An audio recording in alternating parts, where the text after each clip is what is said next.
I propose to address a central contribution that I think was made by early modern Protestant natural law to what we now would call social science. I have in fact in mind the very basic concept of the social or social phenomena as something distinct from, say, physical and psychological phenomena. I want to suggest that some decisive steps towards such an idea were taken by some of the natural lawyers of the 17th century. However, in order to tie down these ideas historically, we have to identify the nature and the importance of natural law in the period, and that forms the first part of my lecture. In post-Reformation Protestant countries, especially those in whose universities natural law had been transferred from the theology to the law and the philosophy faculties, a form of natural law emerged whose main concern was with peace and sociability under civil government, rather than with divine law as reflected in something called natural law. This aroused significant hostility in Catholic countries and universities and led to a certain wariness of a subject that might be seen as distinctive for Protestant culture. Catholic scholars today, such as Russell Hittinger, suggest that it was only with the so-called Catholic revival in the late 19th century that Thomistic natural law doctrine was invigorated to become the prominent flagship of Catholic moral engagement that it has been during the 20th and 21st centuries. Well, what is it then about early modern natural law that is so fascinating? It is not least this simple point, that it is not one thing, but a huge and sprawling phenomenon that is interwoven with a wide variety of other intellectual endeavors and practices. Indeed, one of the interesting questions about the subject is whether it has any identity at all. And one of the reasons why the standard histories of philosophy and political thought, on which many of us were brought up, one of the reasons why they had little, if anything, to say about post-Reformation natural law was that it did not seem to have a substantial doctrinal coherence, ranging as it did from Hobbes and Locke through Pufendorf to Leibniz and Christian Wolff.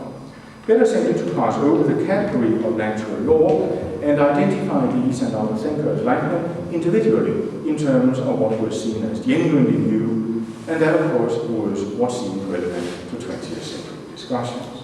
And it is to questions of doctrine that I now turn in the second part of my lecture. The early modern natural law theories are well known for their account of all main social institutions in contractual terms. However, there was contract and contract in these theories. The common model of contracting was that of surrender and transfer of rights, and thus presupposed the notion of rights as in some sense similar to disposable property. However, by far most of such theories qualify this disposability in some way. Most common were variations on the traditional, mainly Aristotelian and Stoic, line of argument that there were naturally right ways of disposing of rights, and that these were prescribed by natural or divine law. Only when rights were rightly disposed of was a contract valid. A prominent example of the pure natural law version of this argument, arguably pure, was that of Grotius, and of the divine law version, the argument of John Locke.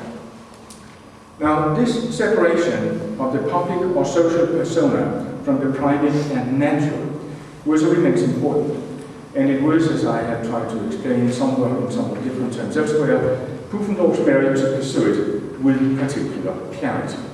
His idea was that culture as such, not just the central political institution of government, had to be analyzed in terms of the many different social personae that men undertake in the flow of life. Life in its moral and its interpersonal social aspect consists in the performance of such officia, as he would call it, that arise in the interchange between people and in the discharge of these offices, duties which come one's way. It's as a consequence of that one obeys the basic natural law of being sociable. It's in that way that one lays the natural law of being social. However, Pufendorf builds his theory of social relations on a basis that would have been alien to Hobbes, and although this difference may seem arcane, I want, of course, to persuade you that it hides some daring and difficult ideas of the social.